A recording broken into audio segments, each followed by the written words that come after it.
오늘 하나님의 말씀 역대상 13장 1절로 4절입니다. 제가 읽습니다. 다윗이 천부장과 백부장 곧 모든 지휘관과 더불어 의논하고 다윗이 이스라엘의 온 회중에게 이르되 만일 너희가 좋게 여기고 또 우리의 하나님 여호와께로 말미암았으면 우리가 이스라엘 온 땅에 남아있는 우리 형제와 또 초원이 딸린 성읍에 사는 제사장과 레위 사람에게 전령을 보내 그들을 우리에게로 모이게 하고 우리가 우리 하나님의 궤를 우리에게로 옮겨오자. 사울 때에는 우리가 궤 앞에서 묻지 아니하였느니라 하매 뭇백성의 눈이 이 일을 좋게 여기므로 온 회중이 그대로 행하겠다 한지라. 아멘.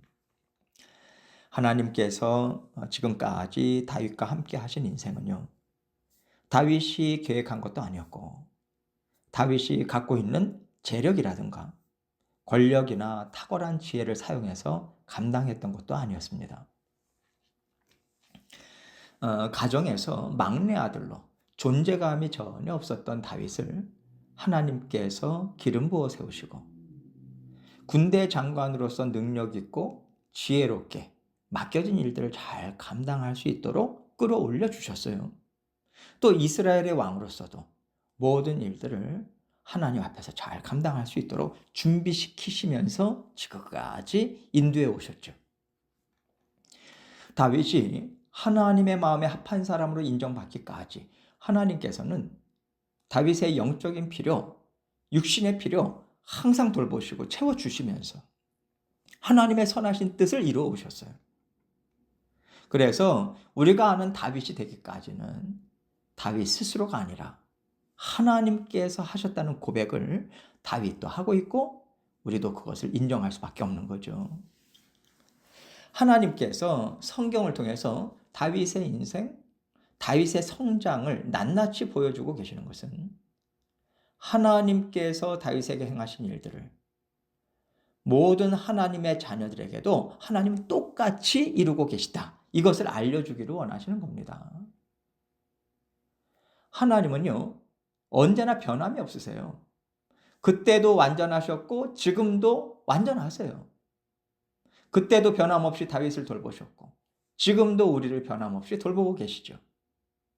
하나님께서 다윗에게 주권적인 뜻을 세우시고 선하신 뜻을 친히 이루어 오셨고 오늘날 우리 각자에게도 하나님은 선하신 뜻을 세우시고 인도하고 계시고요. 그 뜻은 반드시 이루어집니다. 이렇게 우리는 날마다 하나님의 선하신 뜻이 열매를 맺는 과정들이에요. 다윗은요, 무엇이 자신을 하나님의 사람으로 만들고 이스라엘을 하나님의 나라로 세워갈 수 있도록 감당하게 하신 것인가? 전적인 하나님의 뜻이고 전적인 하나님의 은혜다. 이것을 잘 알고 있기 때문에 그가 이스라엘의 왕이 되었을 때 하나님과의 관계를 가장 중요하게 생각할 수밖에 없는 겁니다. 다윗은 지금까지 동행해 주신 하나님께서는 온 이스라엘 백성들이 하나님을 알고 하나님을 사랑하는 마음으로 하나님의 나라를 함께 세워가는 것을 원하셔서 다윗을 준비시켜 오셨다는 것을 굳건하게 믿고 있고요. 그 믿음을 실천하는 것이 바로 언약궤를 모셔오는 것이라고 성경은 설명하고 있습니다. 다윗은 이 일을요, 온 이스라엘 백성들과 함께 이루기를 원하고 있어요. 이 얼마나 하나님께서 기뻐하는 일이겠어요. 다윗이 하나님의 선하신 뜻을 제대로 이해하고 있는 거죠.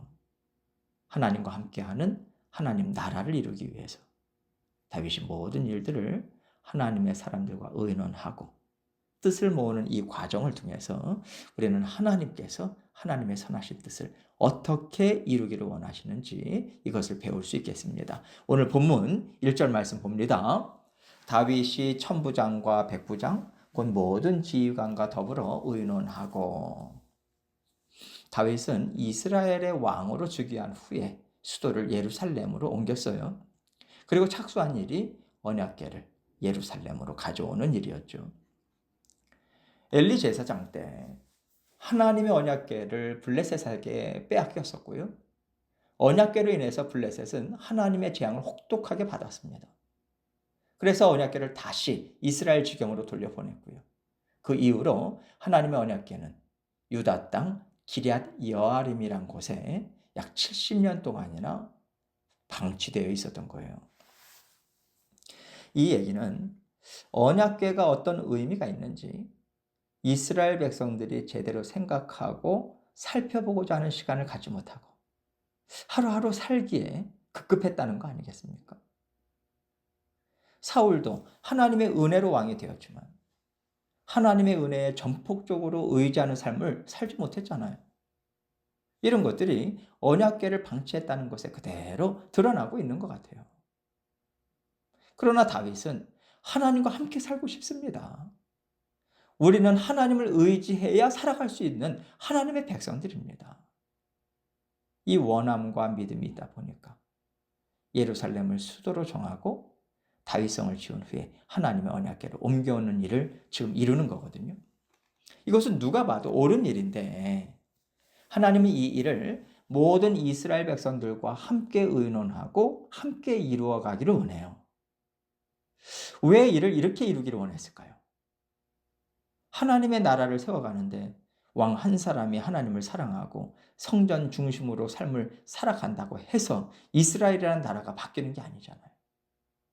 그래서 다윗은 하나님께서 이스라엘에게 언약궤를 허락해 주신 의미를 제대로 깨닫고 그 의미를 제대로 살려내고자 하는 과정을 거치고 있다고 생각합니다.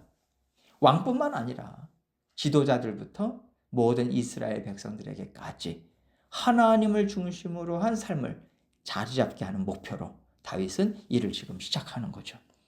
2절입니다. 다윗이 이스라엘의 온 회중에게 이르되 만일 너희가 좋게 여기고 또 우리의 하나님 여호와께로 말미암았으면 우리가 이스라엘 온 땅에 남아있는 우리 형제와 또 초원이 딸린 성읍에 사는 제사장과 레위 사람에게 전령을 보내 그들을 우리에게로 모이게 하고. 이제 언약궤를 옮겨오는 일을 지도자들도 다 좋게 생각하고 있어요. 이제 다윗이 여기서 또 한 번 제안하는 게 무엇이냐면 왕도 마음을 정했고 지도자들도 마음을 정했다면 이제는 이 땅에 있는 모든 이스라엘 백성들도 그 뜻에 함께 동참할 수 있도록 자리를 마련하는 일을 지금 하는 자리까지 나아가고 있는 거예요. 그래서 온 땅의 모든 백성들뿐만 아니라 제사장과 레위 사람에게 전령을 보내서 그들을 우리에게로 모이게 하자 이런 제안을 합니다. 지금까지 언약궤가 방치되어 있었던 상황이었기 때문에 그들이 제대로 직분을 감당하지 못하고 먹고 살아가는 것에 매여 있을 수밖에 없지 않았겠습니까? 제사장들과 레위인들은 하나님을 섬기는 일을 감당하고 거기에서 공급되는 것으로 살아갈 수 있도록 하나님께서 정해 주셨는데 얻는 것이 아무것도 없잖아요. 그러니 어떻게 살았겠습니까? 살기가 너무 어렵지 않았겠어요? 그래서 다윗은 하나님께서 주신 직분을 다 잃어버리고 살아가는 사람들을 독려하자는 거예요. 이제 우리가 하나님을 사랑하고 하나님을 섬기는 백성으로 살아가기를 원하니 당신들도 우리와 함께 하나님을 섬기고 하나님의 백성들을 말씀으로 가르치고 하나님의 은혜에 동참해서 살아가도록 그 일을 함께 이루어 갑시다. 독려하는 거예요. 하나님의 말씀을 되새겨서 말씀대로 하나하나 함께 일을 이루어 가자는 뜻을 왕부터 지도자들과 백성들이 다 합심이 됐을 때 제사장이나 레위인들도 기쁜 마음으로 함께 할 수 있는 거 아니겠습니까? 이제는 하나님 말씀에 순종하고 지켜 행하고자 애쓰기로 우리가 마음에 결단하자. 이런 의미가 담겨 있는 일이라고 생각해요. 그렇지 않고서는요. 왕 한 사람, 지도자 몇 사람이 해가지고는 회복이 될 수가 없는 일이지 않겠습니까? 그래서 다윗은 언약궤가 이스라엘의 중심에 서게 되는 의미가 무엇인지 모든 백성들에게 일깨워 주면서 자 이제 우리 모두 하나님께로 돌아갑시다. 이 권면을 하고 있는 거예요. 3절입니다. 우리가 우리 하나님의 궤를 우리에게로 옮겨오자. 사울 때에는 우리가 궤 앞에서 묻지 아니하였느니라 하매. 사울 때에는 우리가 궤 앞에서 묻지 않았다. 이 얘기는요, 사울 왕 때는 하나님께 여쭤보고 하나님을 의지하는 마음으로 살지 않았다는 거예요. 그러니 사울이 하나님 중심이 아니라 사람 중심으로 일을 이루어갈 수밖에 없었던 거 아니겠는가. 사실 이것을 빗대서 말하는 의미도 있다고 생각합니다.